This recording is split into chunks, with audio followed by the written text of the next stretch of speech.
नमस्कार बच्चों, आज मैं आप लोगों के सामने अब कहाँ दूसरे के दुख से दुखी होने वाले नामक पाठ के लिखित प्रश्न के नंबर ख लेके आई हूँ। ठीक है, नंबर ख में कुल मिलाकर 4 प्रश्न हैं। सुनिए आप लोग अच्छी तरह से, और फिर मैं क्वेश्चन आंसर जो है उसका PDF मेरे टेलीग्राम चैनल पर दे दूँगी। आप लोग उस चैनल को भी सब्सक्राइब कीजिए और वहाँ से डाउनलोड कर लीजिए, ठीक है, या फिर प्रिंट आउट निकाल लीजिए। नंबर ख, निम्नलिखित प्रश्नों के उत्तर 50 से 60 शब्दों में लिखिए। नंबर 1, बढ़ती हुई आबादी का पर्यावरण पर क्या प्रभाव पड़ा?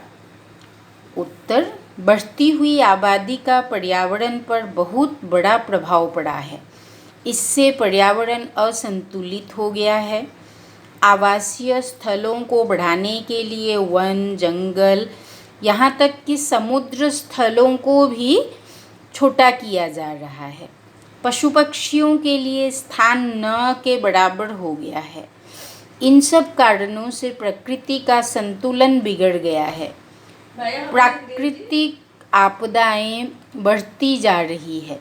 कहीं भूकंप, कहीं बाढ़, कहीं तूफान, कभी गर्मी, कभी तेज वर्षा हो रही है।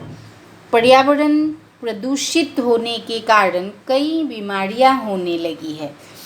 इस तरह पर्यावरण के असंतुलन का जनजीवन पर भी गहरा प्रभाव पड़ा है। नंबर 2, लेखक की पत्नी को खिड़की में जाली क्यों लगवानी पड़ी? उत्तर, लेखक के घर में कबूतर ने घोंसला बना लिया था, जिसमें 2 बच्चे थे। बच्चों को दाना खिलाने के लिए कबूतर आया जाया करते थे और सामान तोड़ते थे। इससे परेशान होकर लेखक की पत्नी ने मचान के आगे घोंसला सरका दिया और वहाँ जाली लगवानी पड़ी। उसके बाद आता है नंबर 3, समुद्र के गुस्से की क्या वजह थी? उसने अपना गुस्सा कैसे निकाला? उत्तर, कई सालों से विल्डर समुद्र को पीछे ढकेल रहे थे और उसकी जमीन हथिया रहे थे। समुद्र सिमटता जा रहा था। उसने पहले टांगे समेटी, फिर उकड़ू बैठा, उसके बाद खड़ा हो गया। इसका मतलब यह है कि धीरे धीरे समुद्र के लिए जगह कम पड़ता गया।